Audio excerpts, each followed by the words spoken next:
Mirad pues con diligencia cómo andéis, no como necios, sino como sabios, aprovechando bien el tiempo, porque los días son malos. Por tanto, no seáis insensatos, sino entendidos de cuál sea la voluntad del Señor. Aquí en estos tres versículos, Pablo en la primera parte, la primera palabra que usa es mirad. Y esto habla de cuidarse a sí mismo, de ver por uno mismo. Esto tiene que ser de manera diligente, porque dice, mirad pues con diligencia. Esta palabra diligencia significa tener cuidado, significa hacerlo pero con prontitud. Es algo elemental en la vida de un cristiano. Entonces dice, mirad pues con diligencia cómo andéis.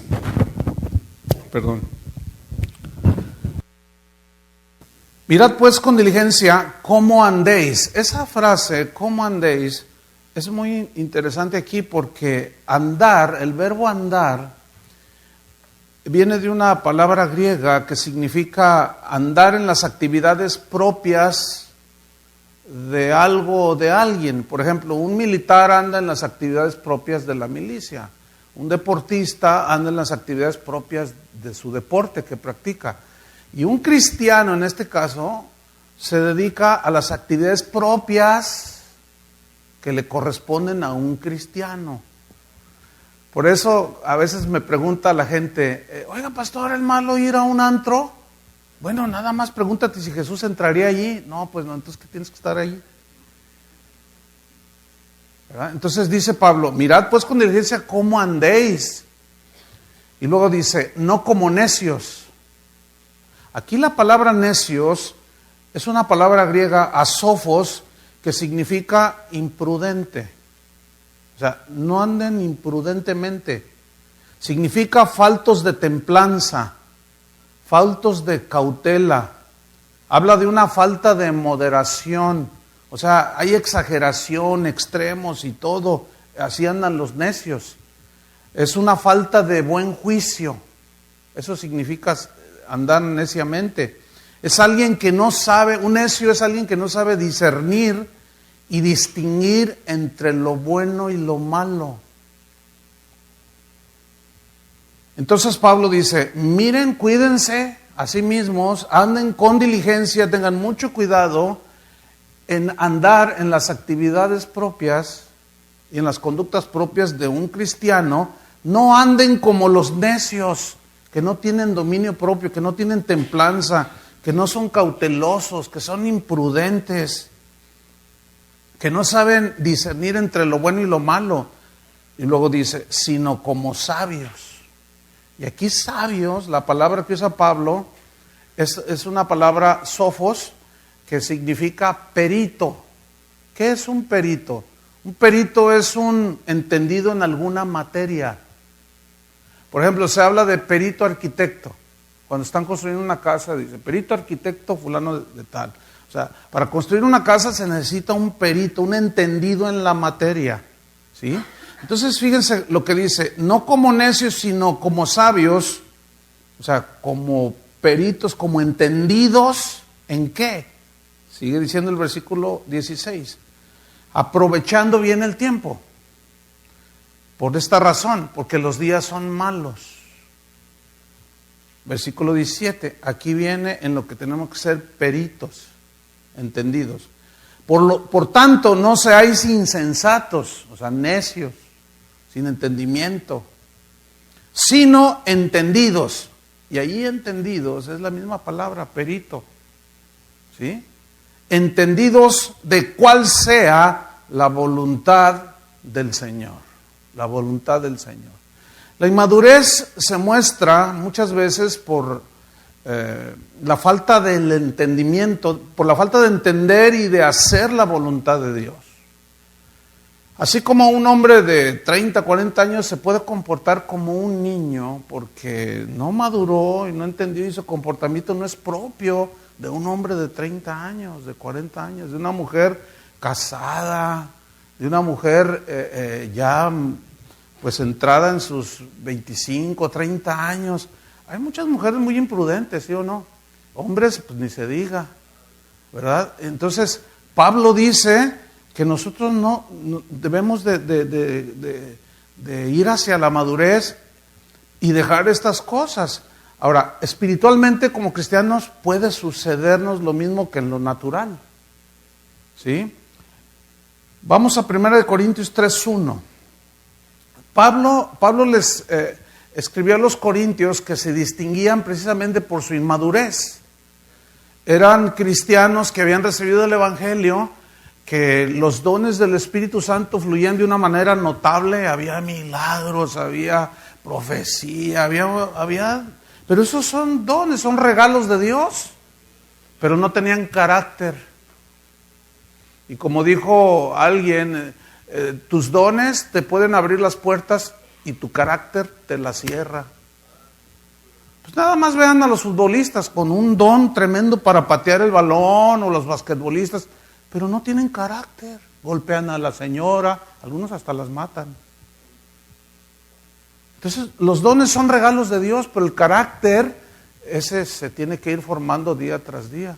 Y es en lo que menos enfatiza el día de hoy. Cuando Jesús dijo, vayan y hagan discípulos. Pablo decía, yo sufro dolores como de parto hasta no ver a Cristo formado en ustedes. Hemos sido predestinados para ser conformes a la imagen de su Hijo, o sea, el carácter de Jesús. Entonces veamos a los corintios cómo Pablo les tuvo que hablar de esta manera y les dijo, de manera que yo, hermanos, no pude hablarles como espirituales. Aquí entiéndase gente madura, que sabe discernir, entender y que tiene templanza, dominio, son prudentes. Yo no les pude hablar como espirituales, dice, sino como a carnales. O sea, gente que se deja llevar por los sentidos naturales.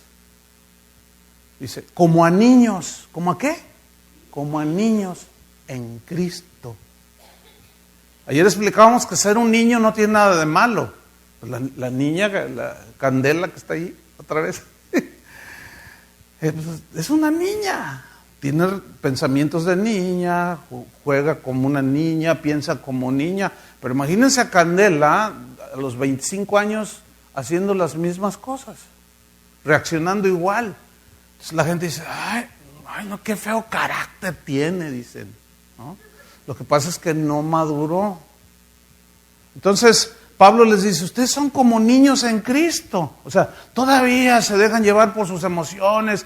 Y luego dice el versículo 2, os di a beber leche y no vianda, porque aún no erais capaces, ni sois capaces todavía, porque aún sois carnales. O sea, todavía andan en su naturaleza, se dejan llevar por sus sentidos naturales. Dice, pues habiendo entre vosotros, y esta es la distinción de la inmadurez, celos, contiendas, disensiones. Dice, ¿no sois carnales y andáis como hombres? Esa frase, andáis como hombres, se refiere, ¿te pareces tanto a los que no han nacido de nuevo? Que pareces uno de ellos. Bueno, hay gente que tiene 20 años en la iglesia y sigue como cuando se convirtió. A veces se duda de su conversión. Entonces Pablo les dice, no, algo está pasando con ustedes. Entonces vemos que la inmadurez pues nos hace permanecer en un estado de imprudencia, de insensatez, de buen juicio. Y esto impide que nosotros pues podamos discernir la voluntad de Dios. Hay cristianos, increíblemente, como un pastor, una ocasión se acercó conmigo y me dice, pastor, ora por mí. Le digo, sí, ¿cómo no? ¿Cuál es la intención? Dice, es que no sé cuál es la voluntad de Dios para mi vida. Yo le dije, ¿qué? Oye, tú eres pastor y no sabes cuál es la voluntad de Dios para tu vida. Le dije, no voy a orar. No, le digo, no, porque aquí no es cuestión de oración. Así, no, lo que necesitas es aplicarte y obedecer. Y leer la palabra de Dios, porque su voluntad está expresada en las Escrituras. Y bueno, sí, voy a orar por ti. Pero es que es increíble. Ahora imagínense cómo están las ovejas. Si el pastor no sabe cuál es la voluntad de Dios para su vida, ¿cómo va a transmitir la voluntad de Dios para la gente? La única manera de hacerlo es exponiendo la palabra de Dios. Por eso Pablo dijo, cuando yo era niño, hablaba como niño, pensaba como niño, razonaba como niño, pero ya de adulto dejé de comportarme como un niño. Entonces creció, se fue hacia la madurez y él estaba muy interesado en que los cristianos de ese tiempo crecieran y maduraran y no se quedaran en un estado de infantilismo como niños. Hebreos 5:11, esos textos, Hebreos 5:11 al 14, nos muestran que la falta de obediencia a la palabra de Dios nos hace permanecer en un estado de inmadurez. Hebreos 5:11 al 14. Aquí se dio otro caso muy semejante a los corintios. Miren lo que dice. Acerca de esto tenemos mucho que decir y difícil de explicar. ¿Por qué se volvió difícil de explicar? Pablo o el escritor de Hebreos lo dice. Por cuanto os habéis hecho tardos para oír. ¿Saben que esa frase tardos para oír en el griego se lee, les entra por un oído y les sale por el otro? Y de verdad que eso ya se miraba, eso es propio del ser humano, ¿no? Que oímos, pero a lo mejor estamos pensando que vamos a hacer mañana domingo. O nada más oímos y nos entra por aquí, nos sale por acá. Dice, os habéis hecho tardos para oír, versículo 12. Porque debiendo ser ya maestros. Ahora, ¿cuántos años tarda una persona haciendo secular para llegar a ser un maestro de química, por ejemplo? O ser un abogado. ¿Cuántos años? Cuenten cuenten desde que entró al kinder. ¿Cuántos años? Y luego la primaria, el high school, y ahí ¿cuántos años son? Son 20 y tantos años. Y hoy con 3 encuentritos ya los hacen maestros de la palabra.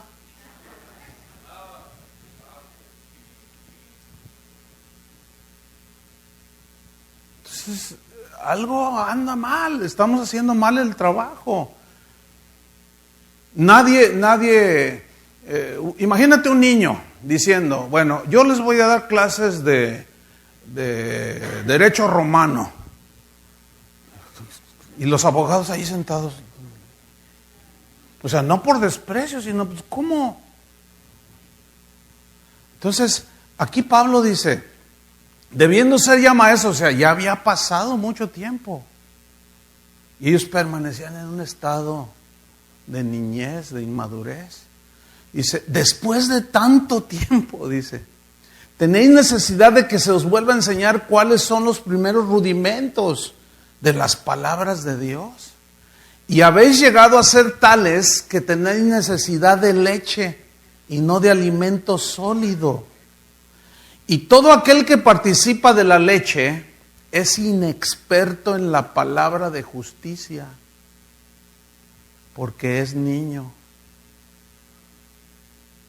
¿Sí?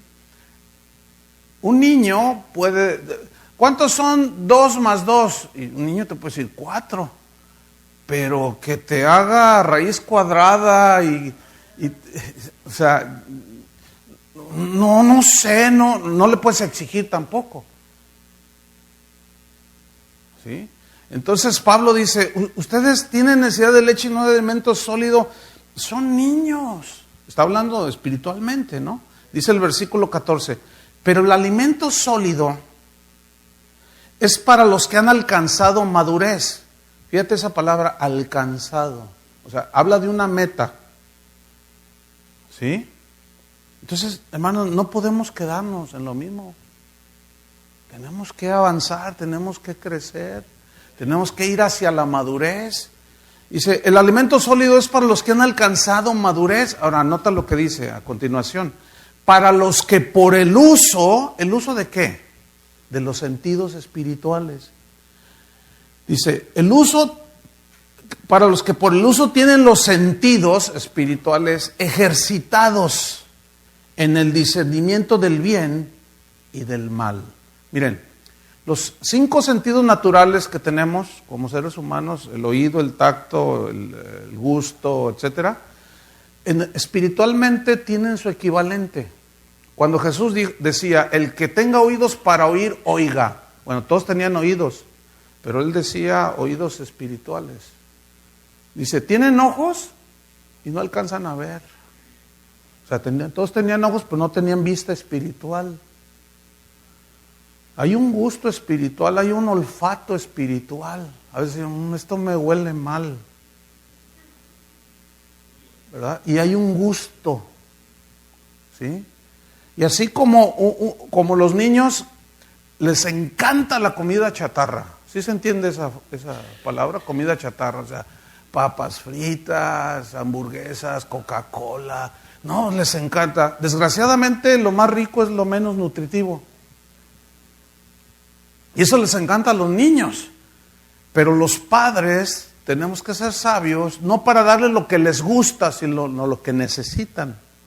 Si usted le dice a su niño, yo lo hice cuando mis hijos estaban chicos y lo comprobé muchas veces. Y tengo muchas historias acerca de eso. Pero nunca se me olvida una vez que le dije a mi hijo, a ver hijo, y le puse una Coca-Cola y un vaso de leche. Y una hamburguesa y una ensalada. Le dije, a ver, ¿qué quieres? ¿El vaso de leche o la Coca-Cola? Y me mira y dice, pues la Coca. Le digo, ok, ¿qué quieres? ¿La ensalada o la hamburguesa? Y le dice, pues la ensalada, por la hamburguesa, papá. Como diciendo, ay, qué pregunta tan tonta. Pues claro que la Coca-Cola y la hamburguesa. Pues fíjate que no te voy a dar eso. No, pero no, porque no saben elegir. No saben. Y uno tiene que enseñarlos a elegir. No me gustan los vegetales. Cómalos. Llega el momento en que le agarra el gusto. Espiritualmente es lo mismo, hermanos. A todo mundo le gusta que le digan que Dios lo quiere hacer rico. Eso sabe delicioso. Pero a nadie le gusta que le digan que son necesarias las pruebas que afligen. Eso no les gusta. No les gusta que les digan de la consagración, de la santidad. No les gusta. Les gusta que les digan, la gracia de Dios permite todo. Y todos, gloria a Dios. Entonces, muchos pastores le dan a la gente lo que les gusta.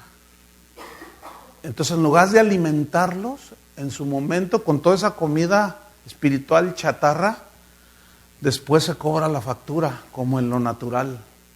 Éntrale mucho a las gaseosas, a las sodas, y después te cobra la factura el cuerpo. ¿Sí o no? Espiritualmente es algo semejante.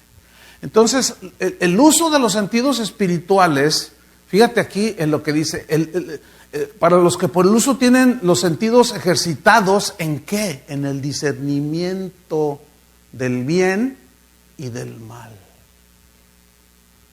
Del bien y del mal. Hay comida bien deliciosa, pero en exceso también te hace daño, ¿no? Mi papá me decía, mira hijo, de lo bueno poco. Él era gastrónomo, porque cuando a veces nos hacía platillos muy deliciosos, pero nos servía bien poquito. Le decía, no, papá, pero ¿por qué? No, de lo bueno poco, hijo, de lo bueno poco. Entonces cuando pues voy a comer o me invitan y que siempre hay cosas deliciosas, ¿no? ¿Quiere más? Y yo les digo, sí, pero no. O sea, tengo que controlarme. Porque aún en exceso hace daño, ¿sí o no? Entonces, fíjense, en el discernimiento del bien y del mal, hay cristianos que es increíble que no tienen la capacidad de discernir qué es bueno y qué es malo. Pero eso también les pasó en el tiempo de Isaías. Hay de los que lo bueno le dicen malo y a lo malo le dicen bueno. Mira, hoy predicar la palabra de Dios le llaman legalismo y religiosidad. ¿Cómo han cambiado los tiempos? ¿Cómo han cambiado los conceptos? Tú vive consagrado a Dios y te dicen religioso. Qué increíble, ¿no? Vive en santidad y te dicen exagerado. Predícales el evangelio, no es para tanto, no exageres. ¿Se imaginan el día que vayamos a dar cuentas contra el Señor? Con el Señor, y que el Señor, por ejemplo, ahí estoy yo, rindiendo cuentas con el Señor. A ver, Rancho y Olivares, yo tengo algo contra ti. Fuiste muy exagerado. Yo tengo algo contra ti. Me tomaste muy en serio que exageraste. ¿Se pueden imaginar eso? Bueno, parece como que esa es la enseñanza de hoy. Ay, no exageres. No, pues los cristianos somos libres. Interpretan la libertad como que podemos hacer lo que sea. Pero no les hables la palabra de Dios porque no les gusta. Una inmadurez total. Y hoy sucede lo mismo. A lo bueno le dicen malo y a lo malo le dicen bueno. Es increíble. Vamos a ver el proceso de madurez. Miren, en primer lugar, el conocimiento de su voluntad nos va a ayudar, es el primer proceso para alcanzar la madurez, el conocimiento de su voluntad. Vamos a Colosenses 1:9. Colosenses 1:9. Dice así: por lo cual también nosotros, desde el día que lo oímos, no cesamos de orar por vosotros y de pedir, miren las oraciones de Pablo, y de pedir que seáis, ¿qué? Llenos del conocimiento de su voluntad. ¡Qué oración, eh! Hoy, ¿cómo son las oraciones de los cristianos hoy? Dame esa casa, dame ese carro, dame todo material y nada espiritual. Ya por fe tengo ese carro. Yo nunca he oído, yo por fe seré un gran esposo. Yo nunca he oído eso. ¿Por qué todo tiene que ser material? Porque los materialistas enseñan eso. ¿Y saben qué es eso? Es un síntoma de inmadurez. Y obviamente se provoca la inmadurez. Entonces dice, llenos del conocimiento de su voluntad. Y aquí la palabra clave es la palabra llenos. A ver, digan todos llenos. Bueno, esa palabra viene del griego pleró. Es una palabra que significa ser llenado totalmente con algo. Significa ser completamente controlado por algo. Por ejemplo, ¿se acuerdan de Hechos 2 cuando dice que todos fueron llenos del Espíritu Santo? Significa que todos fueron totalmente sumergidos, llenos y controlados por el Espíritu Santo. Los discípulos después de ese episodio de Hechos 2 ya no fueron los mismos, porque eran totalmente dominados, guiados y controlados por el Espíritu Santo. ¿Se acuerdan cuando Esteban dice que era uno de los diáconos, dice que estaba lleno de fe, lleno de poder y de sabiduría, y dice en Hechos 6 que no podían resistir a la sabiduría y al espíritu con el que hablaba? O sea, él estaba totalmente controlado por la confianza en Dios, por el poder de Dios, la sabiduría de Dios. Eran tremendos cristianos. Pero también recuerdan el pasaje cuando dice que los fariseos estaban llenos de celos contra Jesús y contra los discípulos. Dice que se llenaban de celos. Es la misma palabra, pleró. O sea, los dominaban los celos, la envidia. ¿Se acuerdan cuando los discípulos iban en la barca y se levantó la tempestad? Dice el pasaje que ellos llenos de temor. O sea, el temor los dominó, los controló. En cada uno de estos casos estuvieron controlados totalmente por aquello que tenían en su interior. Entonces aquí viene el principio. De lo que estés lleno en tu interior, eso es lo que te va a controlar definitivamente. Si tú estás lleno de afán, vas a estar afanado. Hoy no vino el hermano a la reunión, no, hermanos, es que me dieron tiempo extra, es que necesito $100 más, afán. Y eso los domina, los controla, no pueden ser, porque los domina totalmente. A un borracho, ¿qué lo controla? El vino, porque está lleno de vino, está embriagado. Cuando un cristiano está lleno de rencor, ¿qué sucede? Lo domina el rencor, lo controla totalmente. Pero si un cristiano está lleno de amor, de perdón, de misericordia, de conocimiento de su voluntad, también te controla. Esa es la fuerza en el cristiano. Pero entonces esto va a depender, o de eso dependerá tu caminar sabio, sensato, o necio e insensato, es decir, de lo que estés lleno. Por eso Pablo oraba que los colosenses fueran llenos ¿de qué? Del conocimiento de la voluntad de Dios. Ahora, ¿cómo puedo yo saber cuál es la voluntad de Dios? Bueno, está expresada en las Escrituras, hermanos. Por eso la única manera de entender y de saber la voluntad de Dios para nuestras vidas, cuando se expone la palabra de Dios, Dios habla, comienza a hablar. Cuando tú la estudias, cuando tú tienes tus tiempos de estudio y de oración, el Señor te muestra a través de su palabra. Esa es la única manera.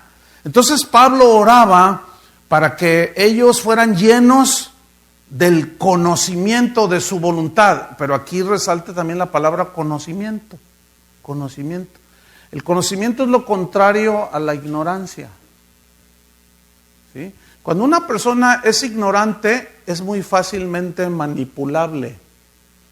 Allá en México, los que son de allá saben esto. La zona de Chiapas, Oaxaca, donde mayormente hay población indígena, hay muchos caciques, los que abusan de la gente. Ellos tienen una estrategia bien definida, los quieren mantener en la ignorancia. Porque un pueblo ignorante es fácilmente manipulable. Pero el conocimiento te da libertad. Conoceréis la verdad y la verdad os hará libre. Por eso, créanmelo, hermanos, hay muchos lobos metidos en las iglesias que quieren mantener a la gente en ignorancia para manipularlos. Y cuando por ahí alguno quiere sacar la cabecita y empieza a estudiar, dice, usted no me va a venir a enseñar a mí. Aquí mando yo, dicen. Esta es mi iglesia. Pues sí es suya porque la del Señor no es.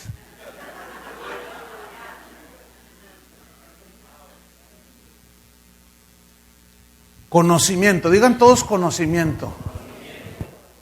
Bueno, esta palabra conocimiento,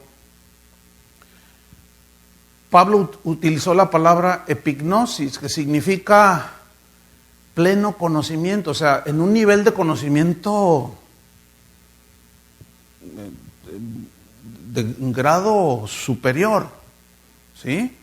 Habla de pleno entendimiento. Ahora, pleno conocimiento, pleno discernimiento ¿de qué? De su voluntad. Voluntad. ¿Qué es la voluntad de Dios? ¿A qué se refiere la Biblia cuando habla de su voluntad? Significa de sus planes, de sus propósitos, de sus designios, o sea, de Dios. Los planes y propósitos de Dios.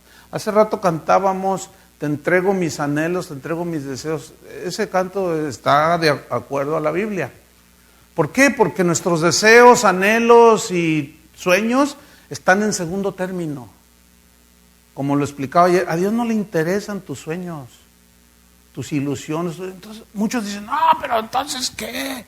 No, pues nada. Aquí estamos para hacer la voluntad de Dios y no la nuestra. ¿Sí o no? No, pero entonces el grande sueño que yo tengo, no, déjalo allí. ¿Cómo? ¿Y si no es la voluntad de Dios? Generalmente nuestros planes humanos, carnales, entran en ese rango de las emociones personales y de la avaricia personal, Por lo tanto, no es la voluntad de Dios.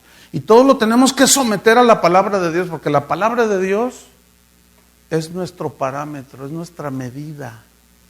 Si de ahí nos brincamos, algo anda mal. Alguien se tiene que estar equivocando. Cuando alguien dice algo en contra de lo que está escrito, alguien tiene que estar equivocado. ¿Quién? Pues nosotros. Porque Dios es Dios. Algunos se creen diositos, ¿verdad? Dicen, somos dioses. Y gobernamos y reinamos. No pueden gobernar ni a sus hijos si quieren gobernar. Entonces, mire, el conocimiento era un asunto muy importante en la enseñanza de Pablo. Era un punto fundamental para que los cristianos llegaran a la madurez. Que no le vaya a pasar como gente que hay gente que se pone a estudiar y empieza a entender. Entonces, eso les molesta a muchos caciques metidos en el ministerio. Y te salen con tonterías como, de nada sirve el estudio, ¿eh? Además, la letra mata, dicen. Cuando la letra ahí se refiere a la ley. Que no le vaya a suceder como aquel que decía, yo sentía que el conocimiento me perseguía y me quería atrapar, pero yo corría más fuerte.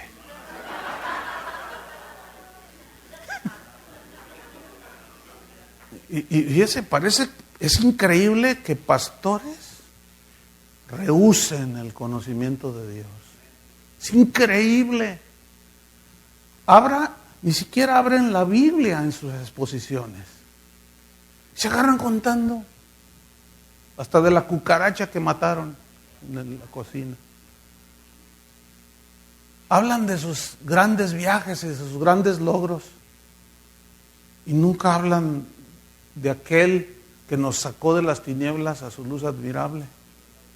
¿Para qué? ¿Para que anunciemos las virtudes del apóstol? No, del Señor. Entonces, miren, Filipenses 1:9, vamos a ver cómo para Pablo era muy importante el conocimiento. La enseñanza del conocimiento de su voluntad era fundamental en la teología de Pablo. Filipenses 1:9 dice así, y esto pido en oración. Ahora mira otra vez lo que pedía, que vuestro amor abunde aún más y más. Pero luego dice, en ciencia y en todo conocimiento. Ahora la pregunta es, ¿para qué?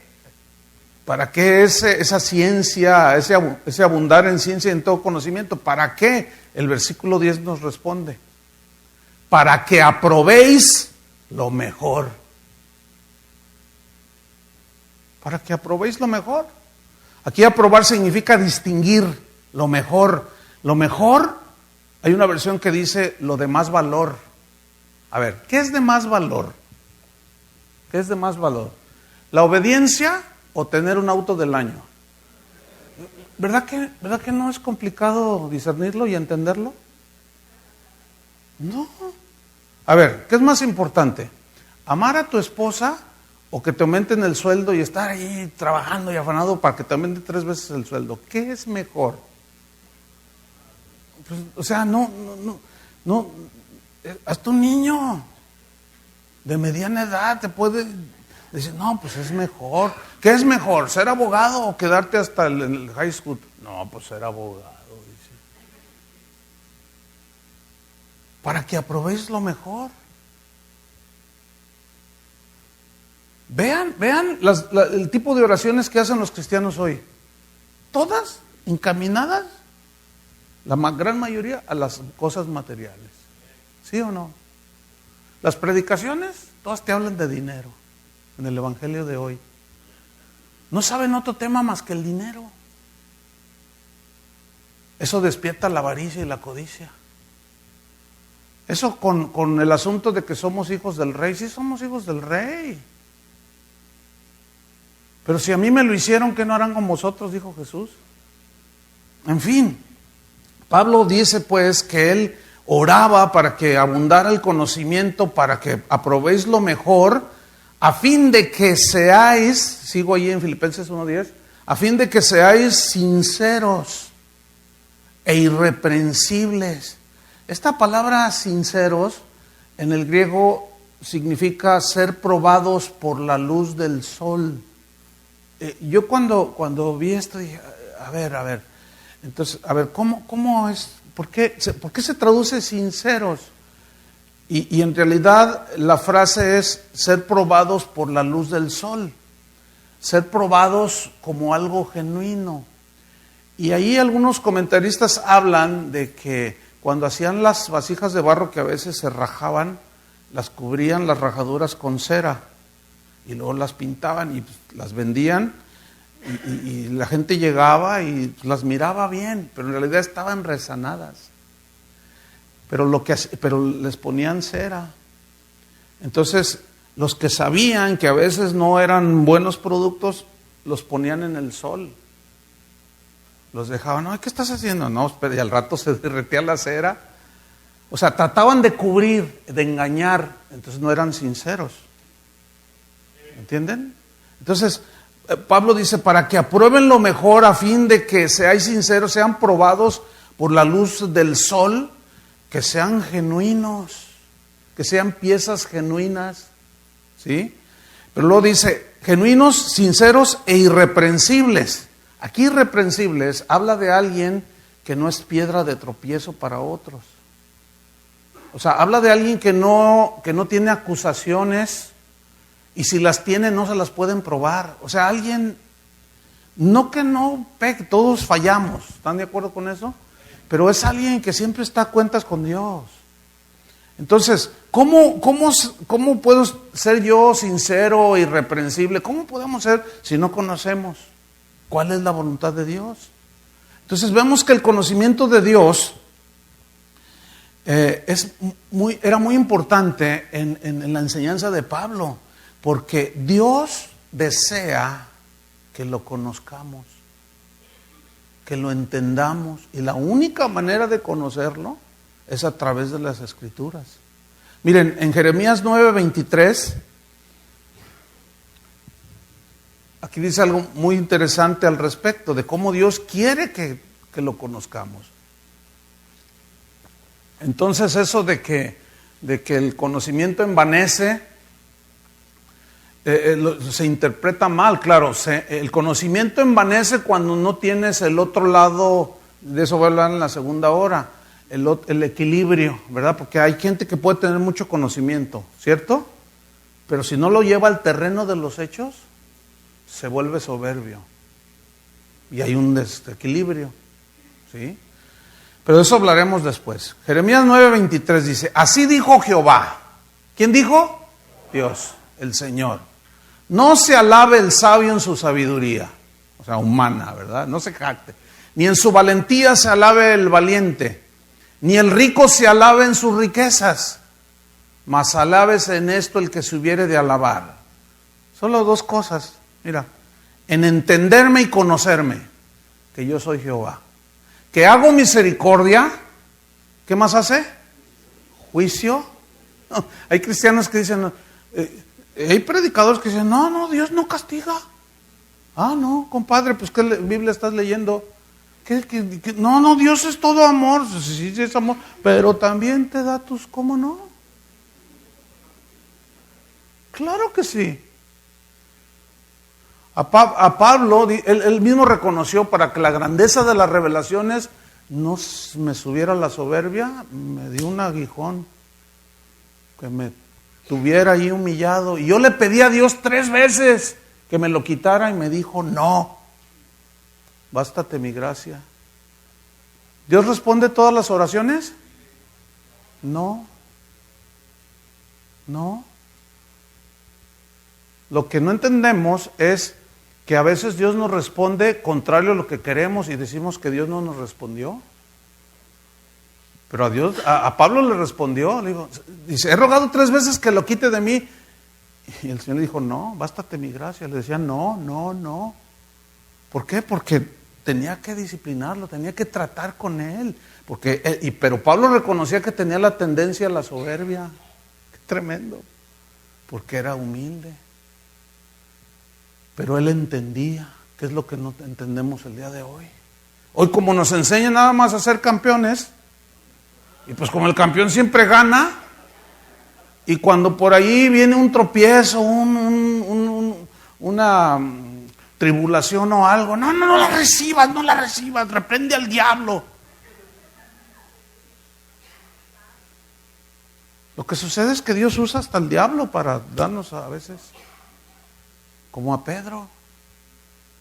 Pedro, ven para acá. Fíjate que Satanás me pidió permiso porque te quiere zarandear como a trigo. Y Pedro, yo oré para que tu fe no falte. O sea, en otras palabras, le di permiso porque te hace falta una buena zarandeada. Entonces, la falta de conocimiento nos impide entender por qué pasan cosas. Y cuando Dios trata con nosotros, ¿por qué permite las cosas? Ay, no entiendo por qué si yo diezmo, dicen unos. Otros, por falta de entendimiento, es que estás en pecado. Job no estaba en pecado. Y Dios lo probó. Le dicen algunos, pues sí, pues es que las verdades de Dios tienen dos lados, hermano. Y tenemos que de eso voy a hablar poco más.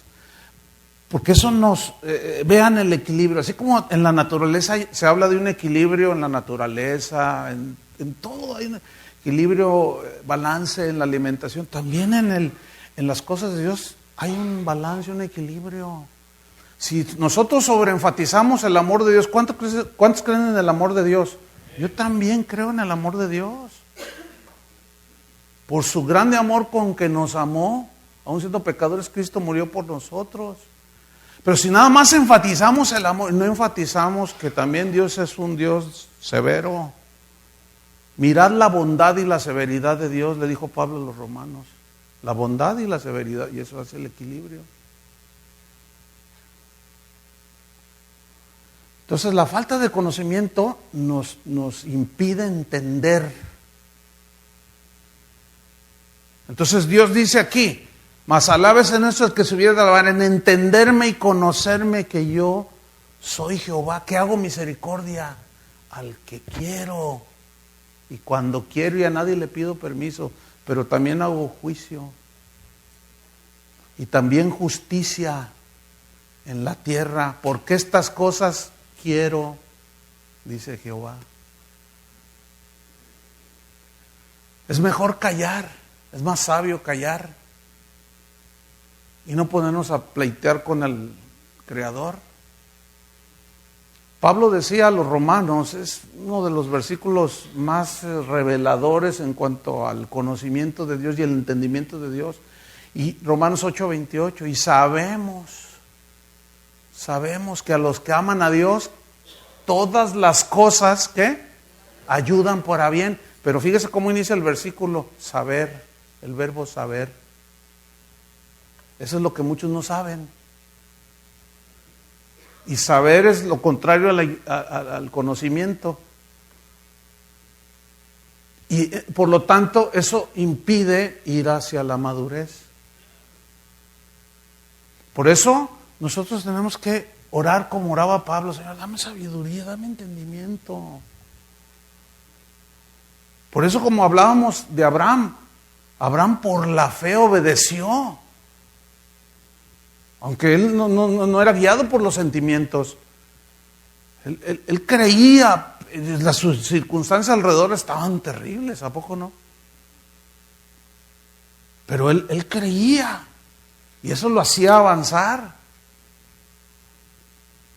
Dios lamentó que su pueblo no lo entendiera ni lo conociera.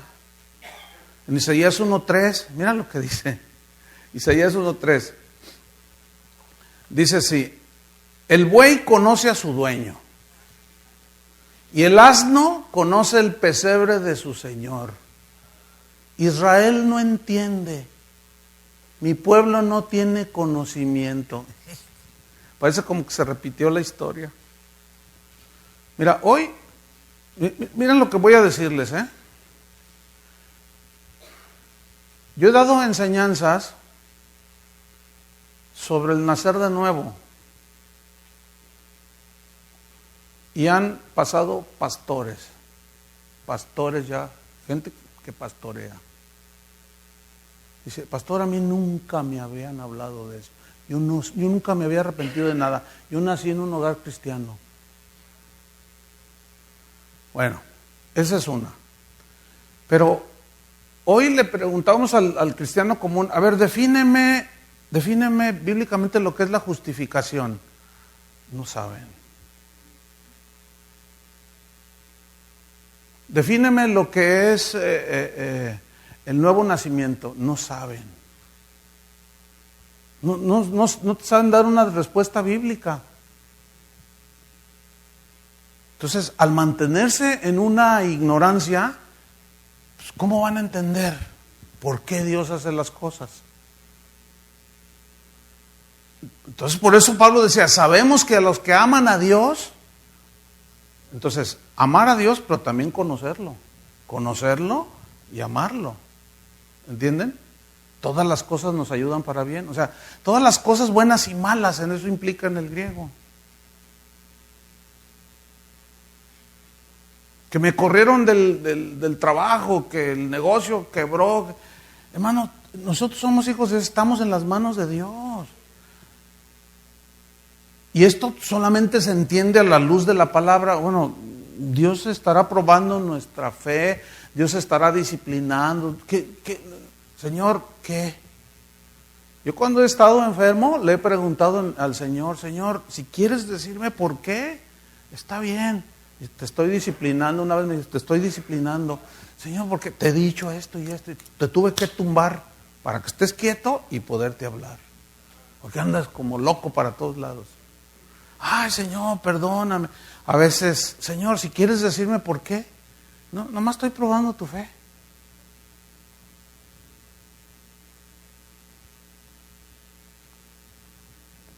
¿Cómo es que nosotros podemos tener esa actitud hacia el Señor?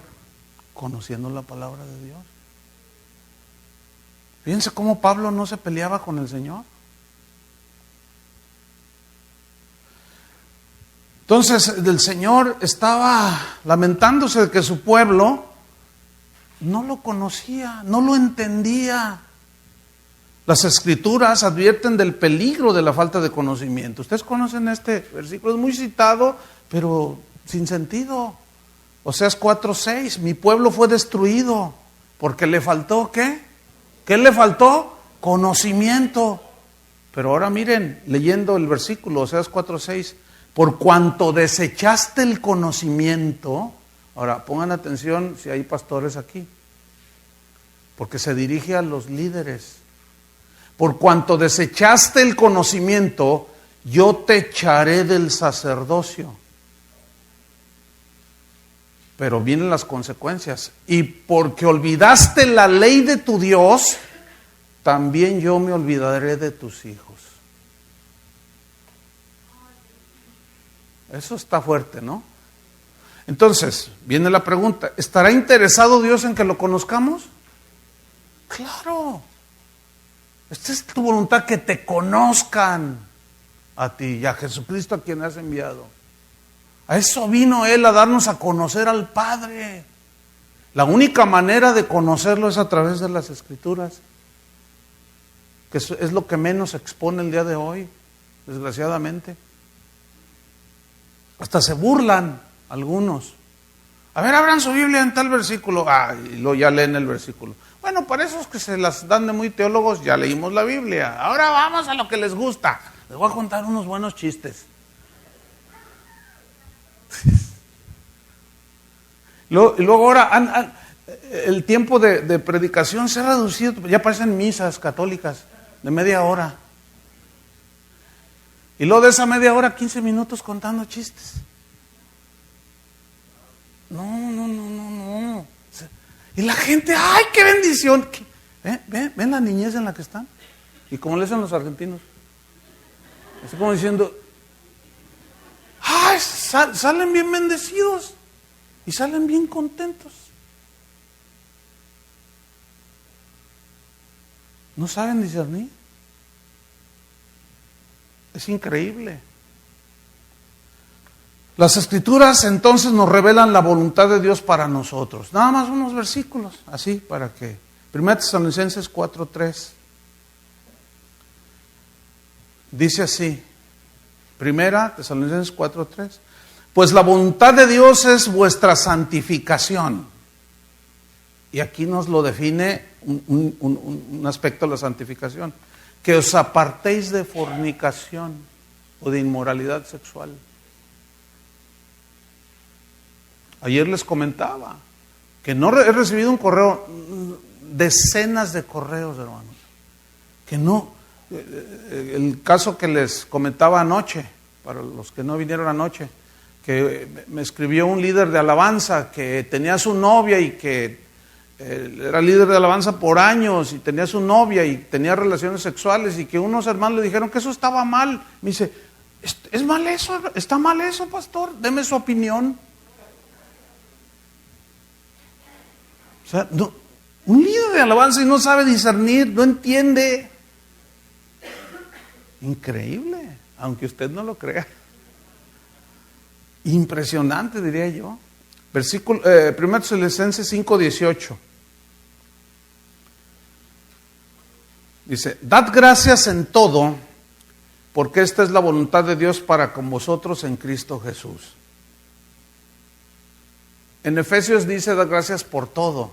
Y aquí dice, en todo. Entonces, ¿qué será en todo? En cualquier circunstancia.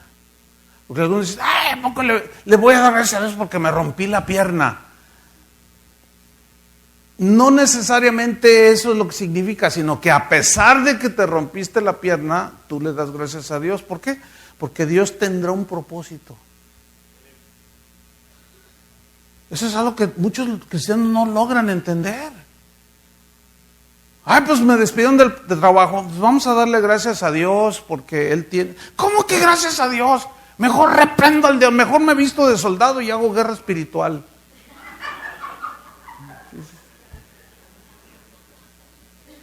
Y el diablo, pues es una carcajada, es el diablo.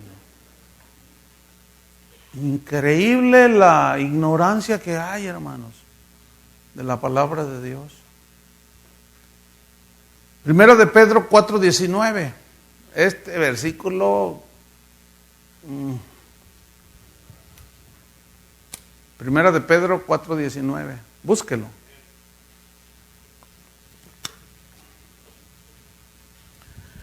Dice, de modo que los que padecen según la voluntad de Dios, ¿qué? No, ¿cómo es la voluntad de Dios? Bueno, entonces ese versículo, ¿qué? A ver, que alguien me explique. No.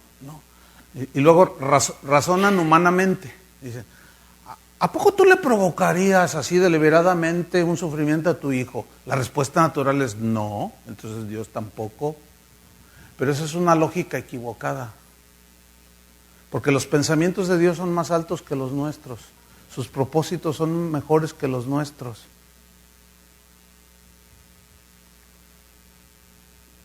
Muy pocas veces, casi nunca se menciona el día de hoy, que ser cristiano en los primeros 300 años del cristianismo era como firmar tu sentencia de muerte.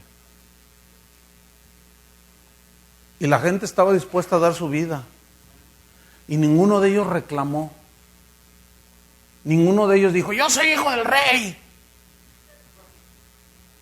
Ellos estaban dispuestos a sufrir y a padecer por Cristo. Cuando azotaron a Pedro y a Juan, los fariseos, dice que salieron contentos. Yo me los imagino todos así, ay, gloria al Señor, ay. No salieron, no, ahorita vamos a hacer vamos a estudiar la cartografía espiritual para ver cómo el diablo por favor. Ellos sabían que las persecuciones, los ataques, las calumnias eran parte. Ellos lo entendían, nosotros no. Oye, pastor, están diciendo cosas bien feas de ti en internet. que digan que soy el anticristo. Oye, ¿no vas a hacer nada? ¿Qué quieres que haga? No, defiéndete. ¿Cómo?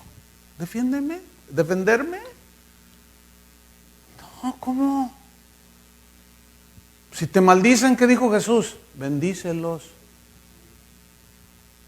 Y hoy todo lo contrario.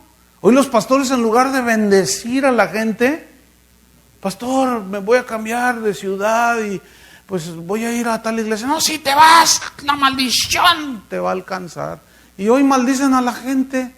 Y ahí están las ovejas todas asustadas porque las maldijo el apóstol, porque se querían ir, o porque empiezan a conocer a Dios, y empiezan a conocer las Escrituras. Obviamente empiezan a abrir los ojos y los maldicen. Y dicen, tus hijos se van a morir, tu esposo se va a morir de cáncer. Claro, si es gente que está en ignorancia, se asustan. Satanás siempre opera a base de temor y por la ignorancia de los cristianos. Pablo dice, sabemos que un ídolo no es nada en este mundo. Así dice en Corintios. Dice, pero no todos tienen ese conocimiento. O sea, ¿qué es un ídolo, dijo? Nada. Aquí está un santo niño de Atocha, ¿verdad?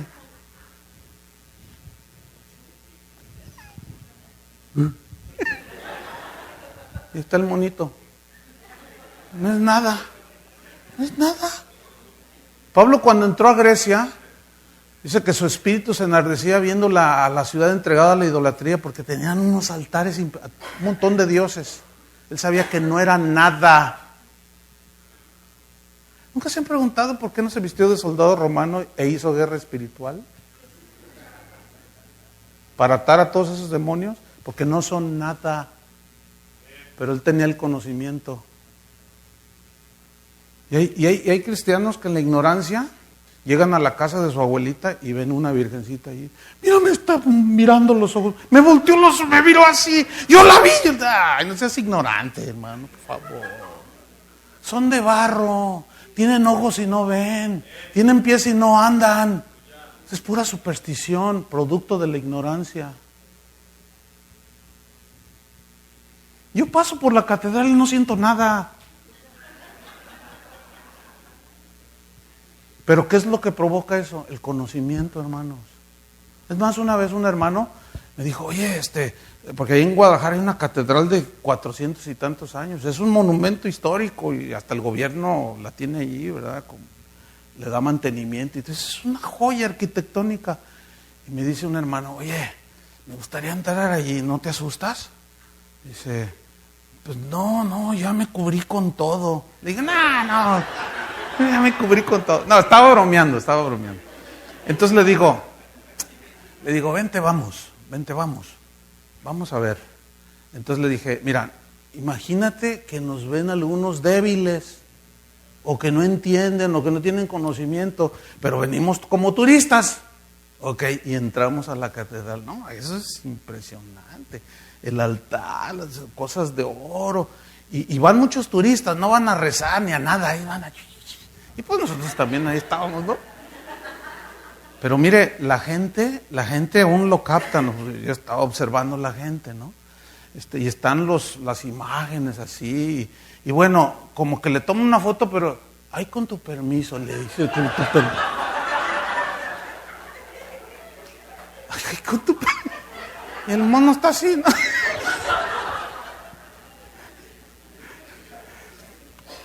Muchos en su ignorancia nos han hecho creer que Satanás es más poderoso que Dios.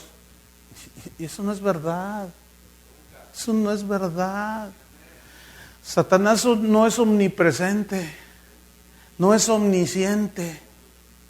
Él no es Dios, es un Dios con minúscula y solo de este mundo. Y ciertamente, pero Satanás tiene el dominio de este mundo, sí, pero ¿quién tiene el dominio del universo? Entonces no le tenga miedo. El problema es que enfatizan tanto esas cosas y a ese ángel caído que la gente conoce más del diablo. que conocer a Dios. A mí me interesa más cómo obra Dios que cómo obra el diablo. Claro, la Biblia nos advierte y nos dice, velad y orad, porque vuestro adversario, el diablo, anda como león rugiente buscando a quien devorar. Sí, pero ese velad es cuidar. Y la Biblia me dice cómo. Entonces, mira, 1 Pedro, ahí nos habíamos quedado, 1 Pedro 4:19, de modo que los que padecen según la voluntad de Dios, o sea, hay cosas que entran en la voluntad de Dios. Hay otros que a veces padecemos por nuestros mismos errores, ese es otro asunto. Y tenemos que asumir las consecuencias de nuestros pecados, con fe y con valentía y con resignación y humildad delante de Dios, porque cuando reconocemos nuestros errores, es cuando su gracia opera. Si nosotros mantenemos una actitud orgullosa, nos quedamos ahí y eso provoca el estancamiento. Ahora fíjense en el versículo. Si algunos padecen según la voluntad de Dios, ¿qué tenemos que hacer? Encomienden sus almas al fiel Creador y hagan el bien. Ok, volvamos rápido a Colosenses 1:9. Dice, no cesamos de orar por vosotros y de pedir que seáis llenos del conocimiento de su voluntad. Pero luego añade otra frase, en toda sabiduría. Qué frase, ¿eh?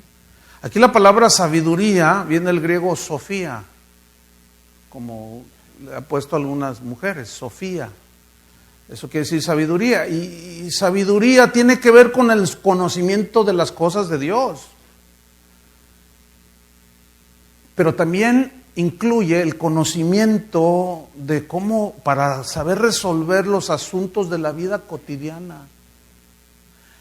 Y la Biblia nos da la sabiduría.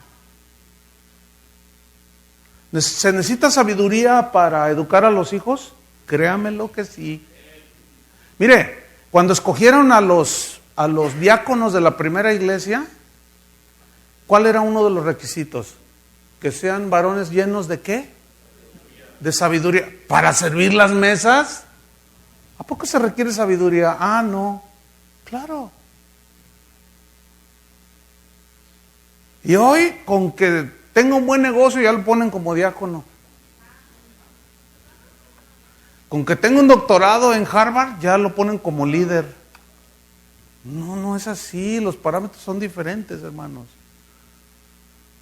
La sabiduría de Dios se adquiere por el conocimiento de la voluntad de Dios que está expresada en su palabra. Proverbios 2:1, mire cómo dice, hijo mío, si recibiereis mis palabras y mis mandamientos guardares dentro de ti, Proverbios 2:1 al 7, haciendo estar atento tu oído a la sabiduría, si inclinares tu corazón a la prudencia, si clamares a la inteligencia y a la prudencia dieres tu voz, si como a la plata la buscares y la escudriñares como a tesoros, entonces entenderás el temor de Jehová y hallarás el conocimiento de Dios. Porque Jehová da la sabiduría y de su boca viene el conocimiento y la inteligencia. Él provee de sana sabiduría a los rectos y es escudo a los que caminan rectamente. Casi nada, ¿eh? ¿Cuántos quieren esto? Pues a buscar a Dios, hermanos. A escudriñar para crecer y madurar. ¿Entienden? Entonces, cuando ustedes vayan a sus iglesias, lo que deben de esperar es que les enseñen la palabra de Dios. Y los que son pastores, cumplamos con nuestro trabajo de enseñarle a la gente la palabra de Dios. Para eso Dios nos llamó, para enseñarles la palabra de Dios. Volvamos de nuevo, ya para irnos sobre el final, a Colosenses 1:9. Por lo cual, dice, también nosotros, desde el día que lo oímos, no cesamos de orar por vosotros y de pedir que seáis llenos del conocimiento de su voluntad, en toda sabiduría, pero luego añade otra frase, e inteligencia espiritual. Ay, qué frase esta, ¿eh? inteligencia espiritual. ¿Qué significa esto? El término griego que traduce inteligencia espiritual habla de es como una extensión de la sabiduría. ¿Sí? Es como la paciencia. Hay una palabra que aparece en la Biblia, longanimidad. ¿La ha leído? La longanimidad es una extensión de la paciencia. Es una paciencia al extremo. ¿Sí?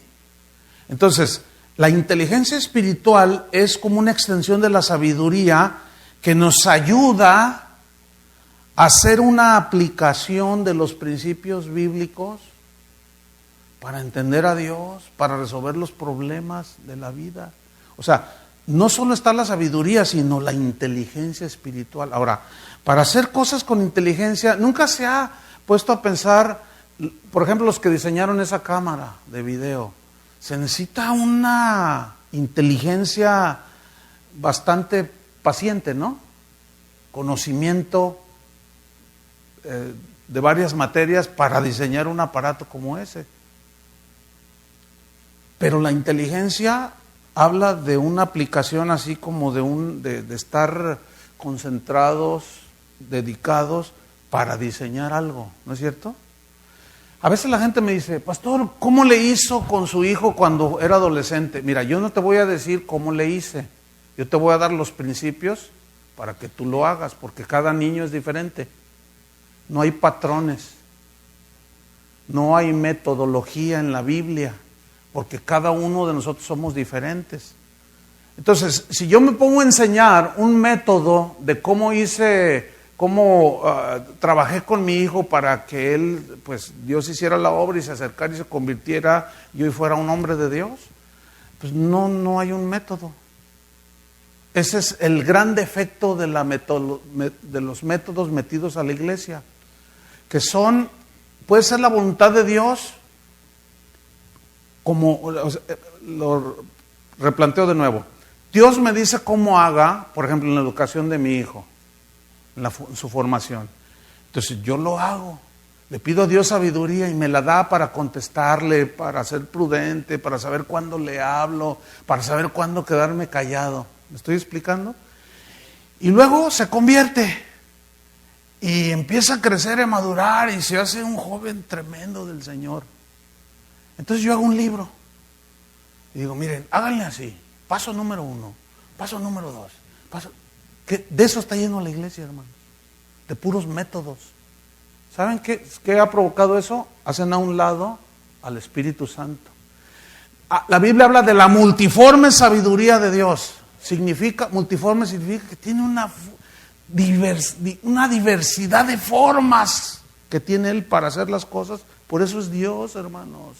Entonces, si la manera en que Él me dijo que yo tratara con mi hijo, con mi esposa, ciertas cosas de la iglesia, yo lo plasmo en un libro y lo hago un método, estoy diciendo que a Dios se le acabó la sabiduría.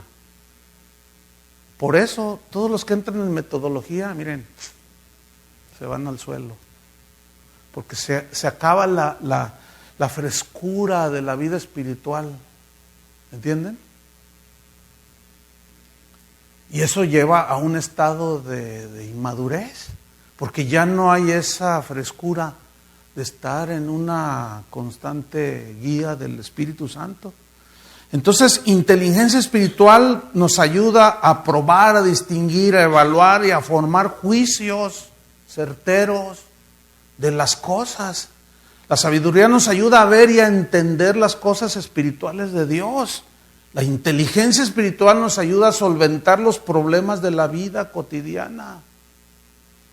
La sabiduría y la inteligencia espiritual nos ayudan a juzgar, a discernir, a escoger lo mejor en las determinadas situaciones. Y todo eso, hermanos, no lo podemos hacer en un estado como niños. Tenemos que ir hacia la madurez. Amén. Todo esto que acabamos de ver finalmente nos va a ayudar, como dice Efesios 5:15, a mirar con diligencia cómo andamos. No como necios, como imprudentes, faltos de cautela, moderación, sin juicio, sin discernimiento, sino como sabios, entendidos de cuál sea la voluntad del Señor. Y esto compaginarlo con el mensaje anoche cuando cité a Santiago, pero sed hacedores y no solamente oidores. Porque el oír es una parte. ¿Se acuerdan que cuando Jesús dijo,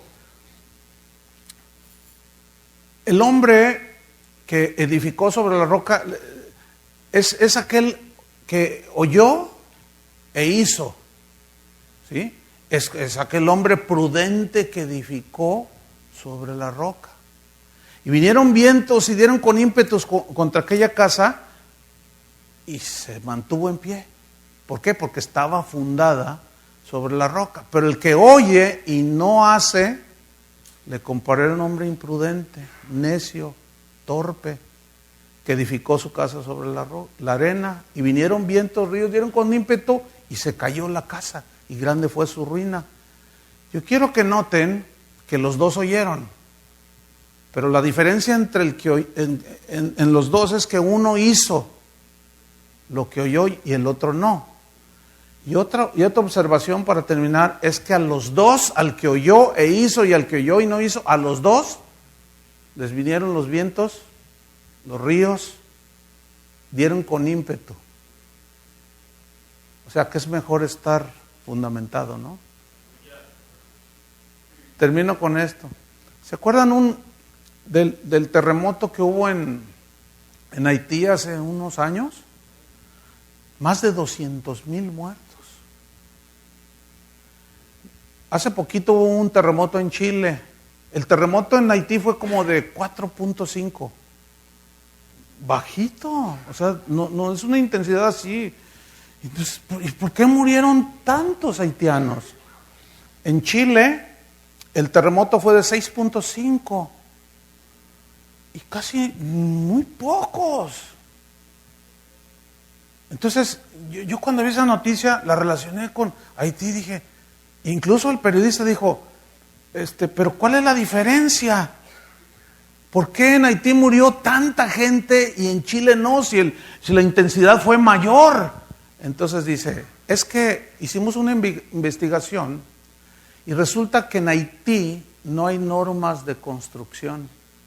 O sea, que cada quien construye como le da su gana. Ahí tiene su terrenito. ¿Y qué le ponemos? Nada, nomás échale la barda para ahorrar. Y en Chile no. En Chile hay regulación de construcción, así como aquí. O sea, tú tienes tu terreno, es tuyo, pero no puedes construir como te da tu gana. Hay normas. Esa es la gran diferencia en la vida de muchos cristianos. Nosotros no estamos para construir nuestra vida como nos dé nuestra gana. Ya están las reglas y las normas. Claro, muchos hacen lo que les da su gana, pero a los primer viento y primera terremoto que viene, se caen. Por eso hay hoy hay más divorcios dentro de la iglesia que allá afuera en el mundo. ¿Por qué? No me digan que es porque el diablo. Todos le echan la culpa al diablo. Y allí en ese pasaje de Mateo 7 Jesús no mencionó nada de diablos. Habló de los que oyen y hacen, de los que oyen y no hacen. Entonces, si nosotros oímos y hacemos y vivimos, estamos construyendo, hermanos, sólidamente. ¿Entienden? Y eso habla de solidez y de madurez. Pero el trabajo es arduo y lleva tiempo. Una casa no se construye en una noche, en un día o en 3 encuentritos. ¿Verdad que no? La vida de los discípulos, Jesús tardó 3 años formando a sus discípulos y los dejó así medio. Pero mira, yo estaba haciendo una reflexión. Duró 3 años, pero fue un entrenamiento intensivo. Porque Él durmió, comió con ellos durante 3 años.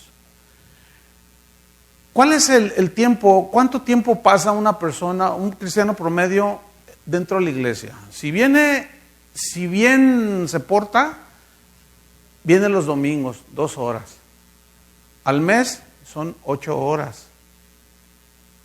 ¿Sí? Al año son 12 por 8, 96 horas. ¿Cuántos días son? No. ¿Cuántos días son 96 horas? Como 3.5 días. Ahora, ya uno viene entregado, viene entre semana. ¿Cuánto equivale? A 7 días. Porque allá en su casa pues, ni la Biblia agarran. Hermanos, si Jesús duró 3 años en un curso intensivo y después de esos 3 años el Señor se fue y los dejó así medios todavía. Y Pedro siguió creciendo, ¿no es cierto? Y los apóstoles siguieron creciendo. Entonces, imagínate lo que nos vamos a tardar nosotros, José, en formar a los cristianos. Toda la vida. Pero no nos queda otra. Vamos a rendir cuentas delante de Dios. Y con esto termino, nunca se me olvidará ese pasaje de la Biblia cuando Jesús está orando ahí en Getsemaní y les dice: Padre, yo les he dado tu palabra y el mundo los aborreció. Yo les he dado tu palabra. En una ocasión yo leía ese pasaje y me pegó así bien fuerte. Y el Señor me dice: si yo te llamara ahorita a cuentas, ¿me podrías decir, yo les di tu palabra? Y me puse a temblar. No, pero les traje los mejores cuentachistes, Señor. No, les traje los mejores cantantes de la farándula cristiana. No, les hice unos shows bien buenos, Señor. Yo no te mandé a eso. Yo no te llamé a eso. ¿Qué hiciste con mi palabra? Bueno, Señor. No, hermanos. No, por eso hay que orar por los pastores, hermanos. Que ya dejen la farándula y se dediquen a predicar el Evangelio. Amén. Vamos a orar. Señor, te damos muchas gracias. Sabemos que estamos en un proceso, Señor. Nadie aquí ha llegado a la total madurez. Todos estamos creciendo. Pero, Señor, no podemos minimizar ni hacer a un lado tu palabra. No podemos deshacernos de ella. Sería lo peor que pudiéramos hacer para nuestras propias vidas y la de tus hijos, Señor. Entonces, ¿qué hacer? Volver a las Escrituras. Volver a la sencillez de la vida espiritual. Volver al encuentro contigo, Señor, para conocerte más, para entender por qué a veces haces las cosas, para conocer y entender por qué a veces respondes las oraciones y a veces no, porque a veces usas más aquel o tantas cosas, porque a veces sanas a unos y a otros no. Tantas cosas que dan vueltas a la cabeza y que nos producen frustración porque ignoramos, Señor, tu palabra, tus preceptos, tus mandamientos. Señor, no queremos quedarnos ignorantes, sin conocimiento, inmaduros. Queremos ir hacia la madurez. No para tener un espíritu soberbio, porque eso es lo contrario. Eso es tener inmadurez. Eso es un carácter no parecido al tuyo, Señor. Ayúdanos. Oramos por los pastores, Señor. Que tú nos des el tino, Señor, para tomar buenas decisiones. Y lo mejor es discipular conforme a tu palabra, Señor. Animar a los santos a que te conozcan, a que vivan la vida espiritual.